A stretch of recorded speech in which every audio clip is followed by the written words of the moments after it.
Good morning, good afternoon, and good evening, wherever you are around this fine world. We're here with another very special edition of WOWSA Live with Ashley, Vicki, and Ned. Ned? Thank you very much, Steve. I'm the chairperson of the International Marathon Swimming Hall of Fame. About 2 years ago, we adopted a formal initiative involving swimmers with physical disabilities and people who are helping swimmers with physical disabilities. And over the last couple of years, we've been tracking it. We've been identifying, we've been highlighting, we've been reporting. And the great thing is that as a sport, we're actually quite friendly to swimmers with physical disabilities, and a number of our honorees have physical disabilities. So Ashley swam under the name Cowan and is now a married woman under the name Murphy.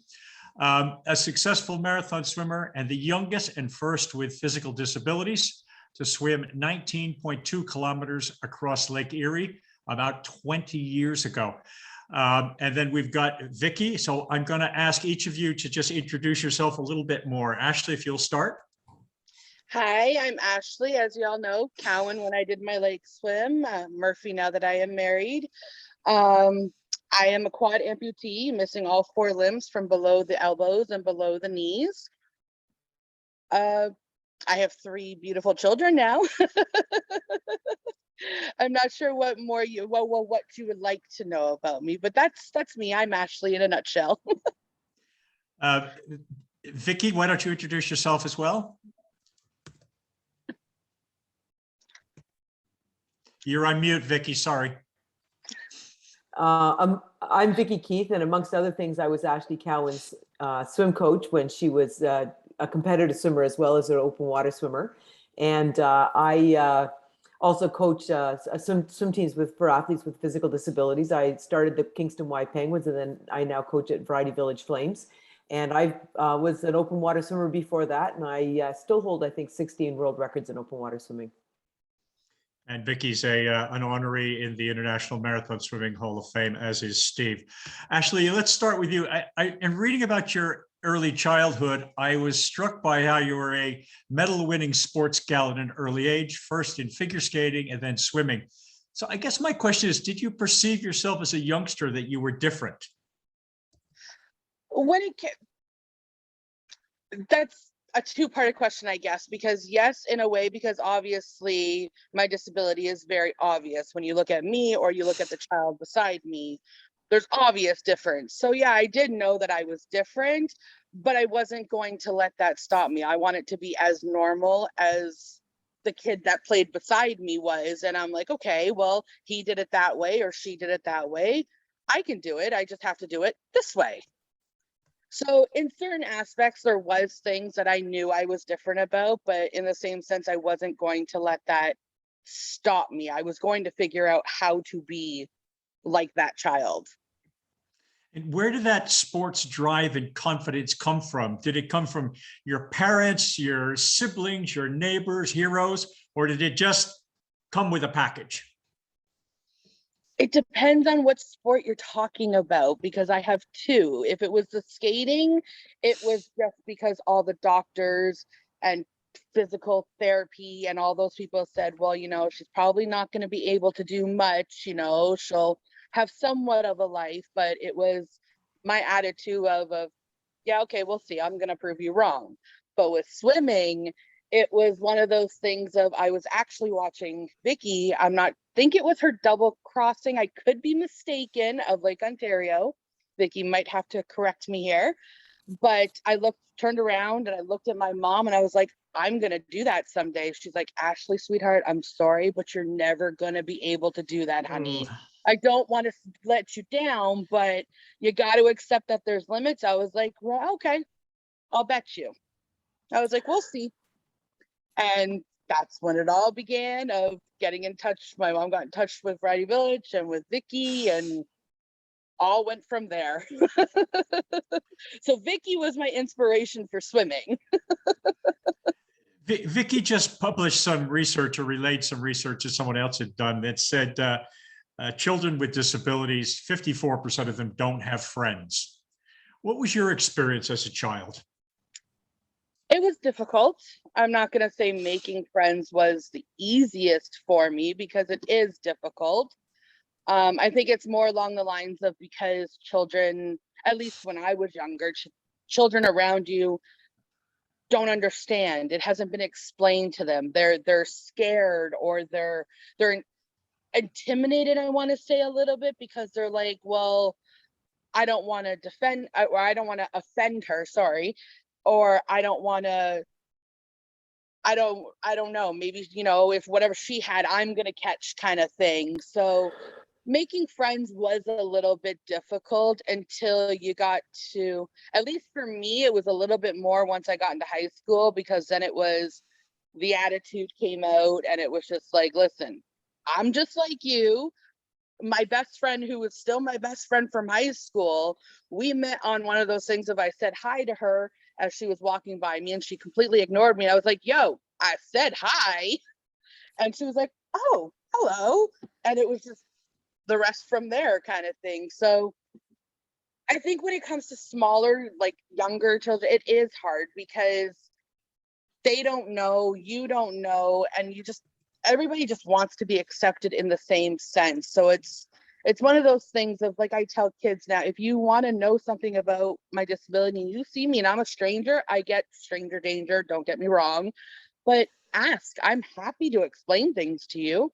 I even tell the parents the same thing. Ask the questions so you don't feel. The more knowledge is knowing, right? So the more you know, the easier it might be. At least that's what I think. So you've been giving back for the past couple of decades as well. What have you observed about kids with disabilities? What's changed in the world? Is it getting easier for them? Is it getting more difficult? Is it just more subtle? What's happening out there? I do feel that there is more opportunities for people like myself or other children with disability, not even just children, adults now too. But I think that has been a long process, and great gratitude to people like Vicki, who has never stopped fighting for the disability side of everything, and said that, things need to change. People need to look at things different.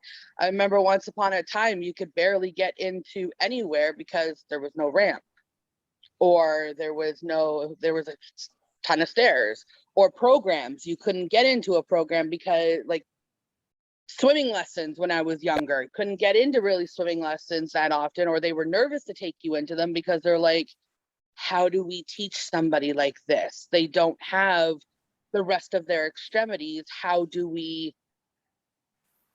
They didn't have the knowledge, is what it was. They're like, how do we do this? But now so many doors have opened, and I'm so grateful that so many doors have opened that give other kids, adults, seniors, whatever the case may be, a lot more opportunity to be able to get out there and do things and be part of the community, and not just think your life is over because you have a disability. You don't have a disability. You have, oh God, You do things differently. You just do things differently.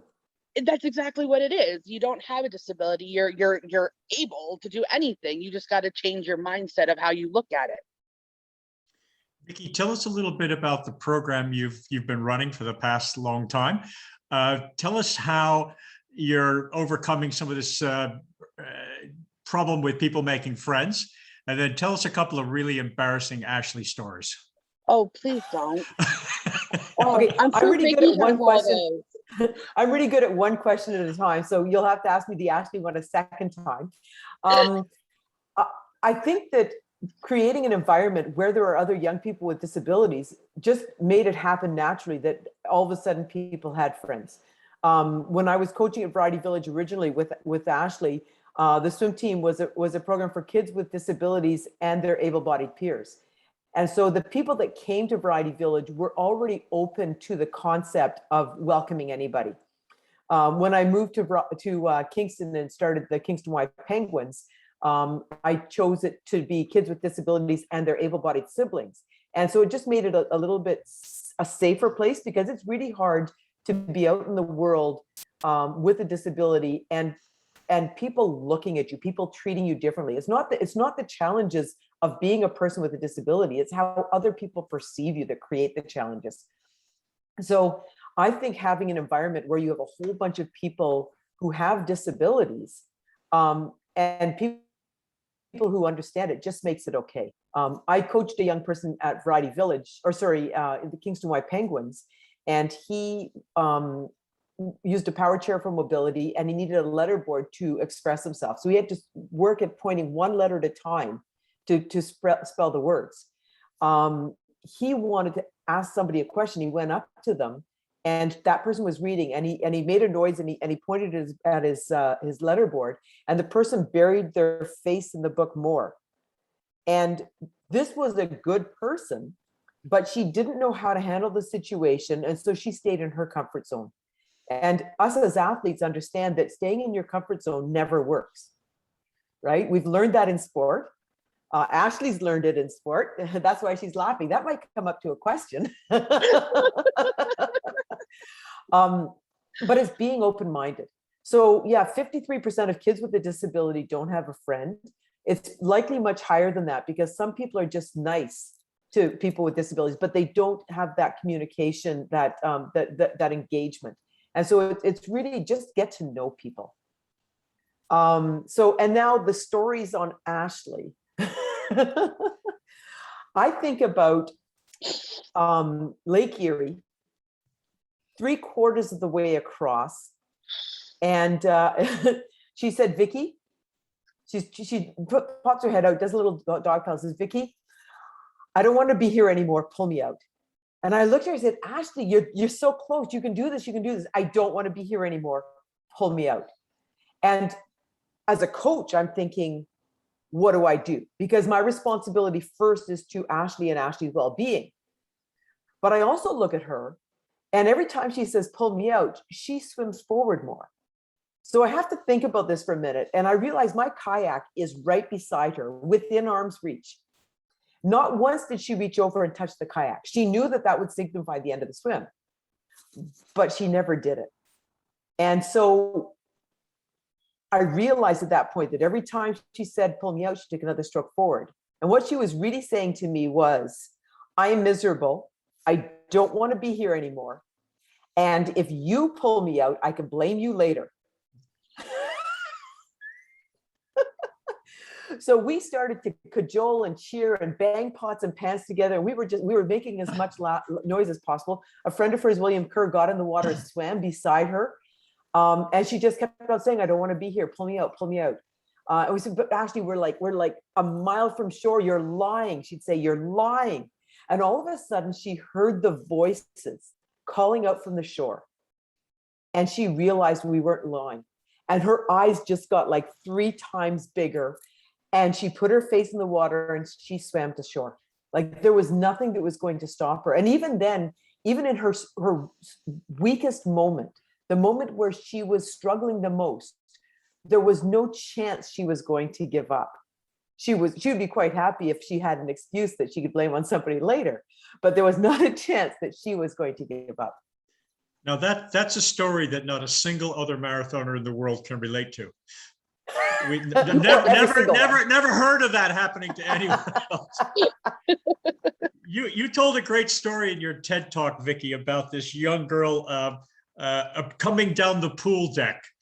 And you used a description that just stayed with me forever. Please relay that story, a little bit of build up, how you got there. So I was coaching at Variety Village, and I was responsible for the athletes who had greater disabilities, and the other coach, Rafael Polinario, was responsible for the able-bodied athletes and the athletes with lesser disabilities. And so apparently Ashley knew who I was. I didn't know who she was. She was 10 years old and came in on her knees. So you can imagine the height of a 10-year-old standing on their knees. And she had $100 in the crook of her elbow. And she walks up to me and she hands me the money. She goes, "I want to be an open water swimmer just like you." And she wanted me to take this money and help her be an open water swimmer. And I mean, I'm thinking, well, this is great, but how is this child going to be able to swim across a lake? And so I said, well, nothing is impossible. I'm going to get her in the water and see what she can do. So I get her in the water. I say, show me how you swim. Well, Ashley started to swing her arms really, really fast. Got maybe half the length of the pool and then stopped completely exhausted. And I thought, wow, what do I say? I'm a person that believes nothing is impossible, but she was presenting me with a situation that I was being challenged by. And so I said, here's what we're going to do, Ashley. I'm going to put you in a group for the Learn to Swim guys, and you can swim with them. And when you can swim 8 lengths of the pool continuously, you can come to my group. And so she said, great. She went over and she swam with them. 2 weeks later, she stomped onto the pool deck. And she said, what do I have to do to swim in your group? And you've seen her attitude already. So she already had that attitude. And I said, Ashley, I've explained this to you. When you can swim 8 lengths of the pool continuously with flip turns, then you can swim in my group. And she said, fine. She stomped over the edge of the pool, dove into the water, swam 8 lengths of the pool continuously with flip turns, then looked up at me and says, now can I swim in your group? And I said, well, if you keep on swimming like that, you sure can. And I think it was just at the end of that year, she started truly competitive swimming. The beginning of the next year, she qualified for nationals. And she never looked back. I'll never forget the first image of her walking onto the pool deck at nationals. Nationals was combined with able-bodied in Canada. And so there was all these, for lack of a better word, godlike images, like the perfect swimmers, because swimmers have the perfect bodies, I have to say.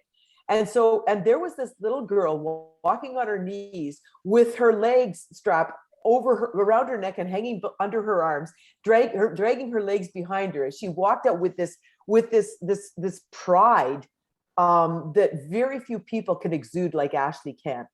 Like she hook, line, and sinker, complete athlete, and everybody was drawn to her instantly, just because of the attitude she had and this incredible belief that she was going to be successful at whatever she did. Ashley, tell us about your build up to the big swim. A lot of time in the pool. Did you do some shorter open water swims? Did you have intermediate goals? How was it? How was the program laid out, or what program did you follow, or what did you do? As far as I can now, Vicki might have to jump in if I'm incorrect here a little bit, but from what I remember, it was just regular swim practices, my meets, qualifying for certain swim competitions, and then I think it finally, after so many years, it was always in the back of my head that's what I wanted to do, but I think it actually became in stone where we said, okay, this is what we're doing, was about a year. Am I correct here, Vicki? About a year? Yep. It was right after the Paralympic trials, because you missed the standard by 0.2 of a second. And yeah, she was not impressed. And so that's when we started talking. I said, why did you come to me? She said, well, because I wanted to swim across a lake. I said, is it time? And she said, yes. So it was about a year, and that's when I was doing my morning, when I can make it to them, and my evening practices. I'm not a morning person. I will put it out there. I am not a morning person.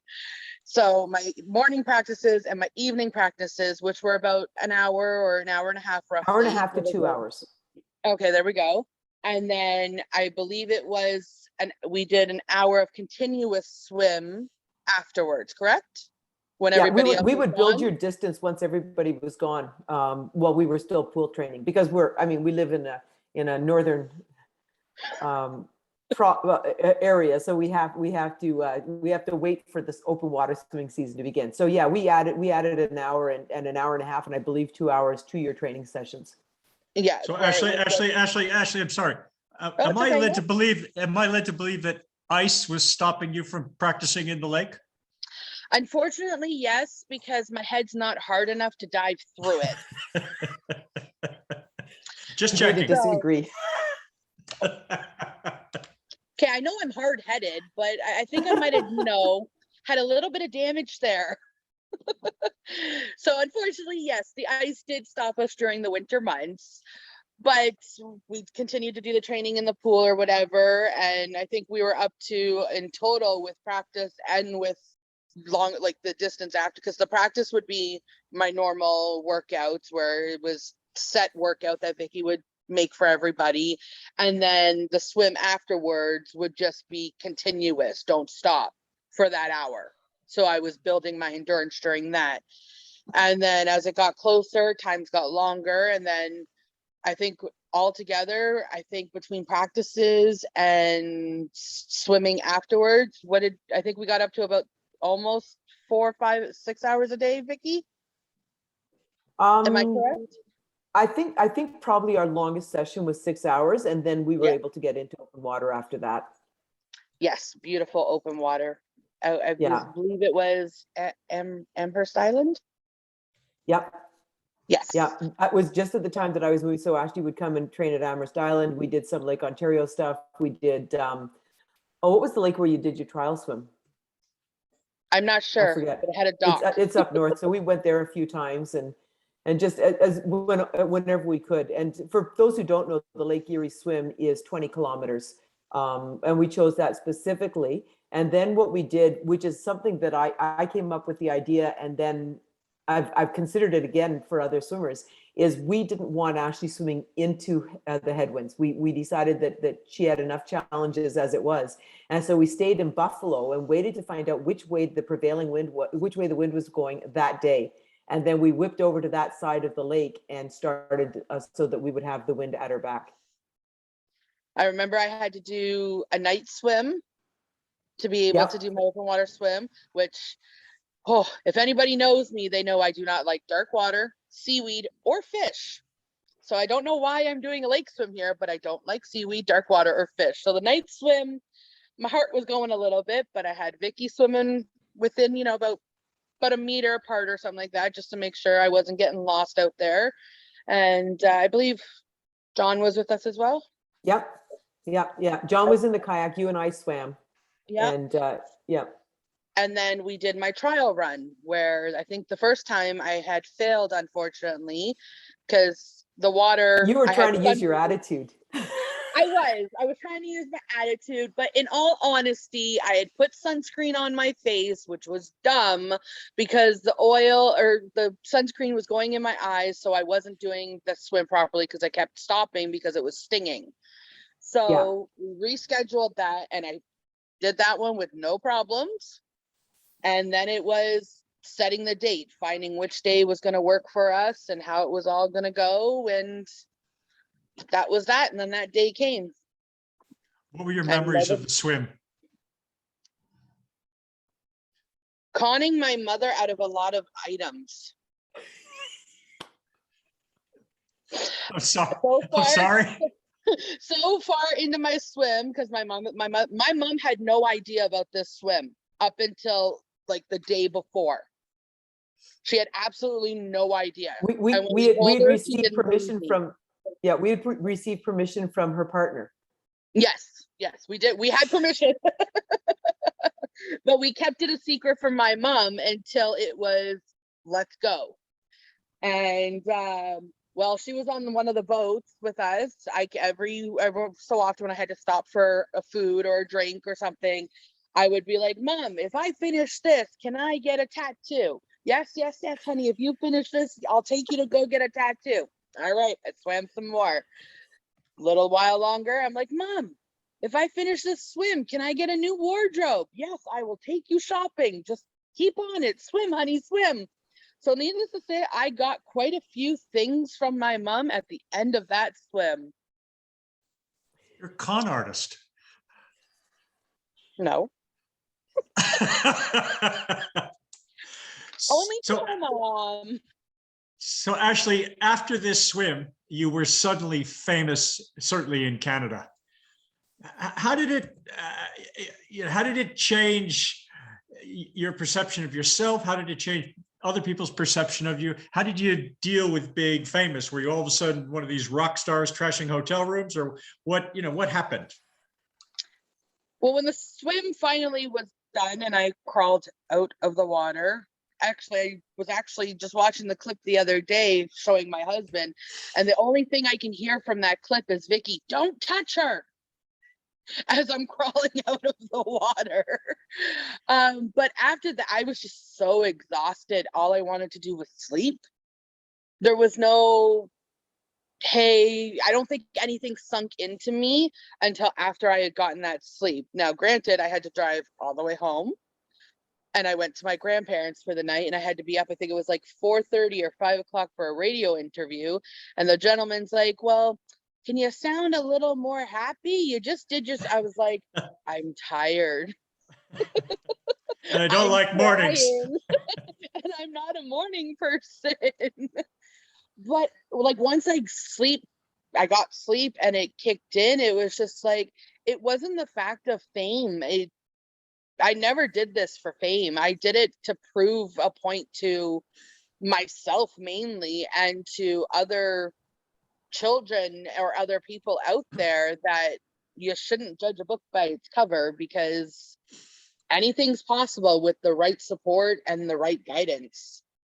In all honesty, and now I know everybody who knows me knows I praise Vicki so much, but I don't think I would have been the person I am today, or where I would have gotten in my swim career if Vicki did not believe in me like she does with all of her other swimmers and students.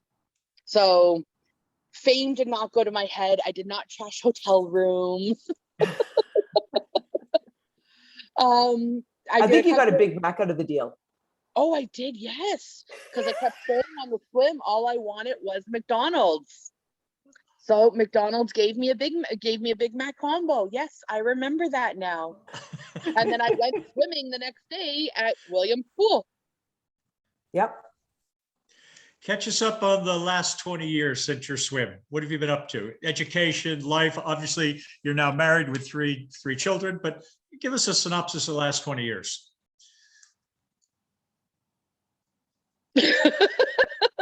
Okay, 20 years. I rebelled for a little bit. The whole typical teenager, didn't really want to do anything.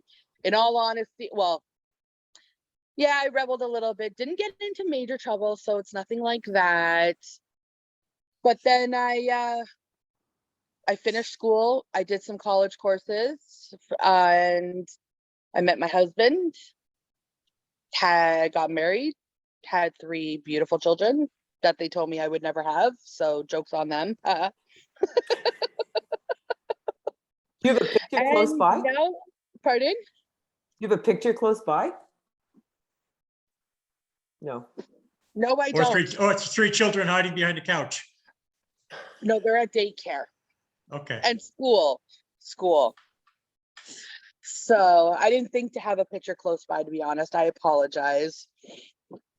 So, but yeah, other than that, I've just been enjoying the mom life. And recently I've gotten some of my, I don't think it'll work with my background. Oh, keep no, talking, I'll fix it. So recently I've gotten my license, and I've finishing the steps of getting everything fitted out for me for my vehicle. So I'll have some more independence back soon. And oh, there we go. There's my 3 little munchkins. Fantastic. So, but my goal, Vicki and I have talked about some things, haven't we, Vicki? But unfortunately, COVID played a part in that one. You're going to give us a hint? No.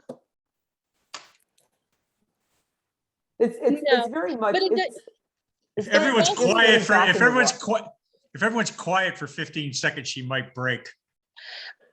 No, see, I don't break that easily. That's why I'm stubborn. But come on now. If you can't put it together, Vicki, Ashley. Swimming. Are you going to tell your mother? When I'm done, maybe I'll wait till I'm done this time. Well, then how are you going to get things from her? Well, no, it's not from her now. It's the husband I got to get them from. Okay. A trip to Disneyland for you and the kids. Oh, he'll never do that. That's too many people for him. So, but no, like I have been getting back in the pool and swimming, and Vicki and I have talked about a long-term goal. So we'll hopefully COVID and everybody will start to ease off and be safe. You know, I want everybody to be safe and we can do this in a safe way, correct? So it's just one step at a time. Big goals take baby steps, right? There you go. I have a question. You just got your license, so Yes. you're soon driving, but on dry land, you with a quad amputee, you have limitations. Do you feel you have any limitations when you get in the water? Because it's been so many years, maybe right now, yes, but in general, in general, no. I feel like the water is, it's, some people meditate, some people go for a run, some people do punching. Me, I get in the water and that's my happy place. That's where all my thinking is done. That's where I can just, and it's just, I go. Like I said, right now I might have a little bit of limitations because I got to retrain my body again. But other than that, no, the water is, Freedom. I feel like me and the water are one. Thank you. Vicki, you said that Ashley has come back over the last 20 years to motivate and terrorize your other students. Tell us what her contribution's been like. Well, Ashley has come out, especially with the penguins. We haven't been able to do anything recently, but she would come out to we have a 24-hour relay. In Canada, we have a swimathon every year. It's 200 lengths or 2 hours, whichever comes first. But for my athletes, that never felt fair because some of them would never get 200 lengths in 2 hours. So we created the 24-hour relay, and I've been doing this since the late 80s.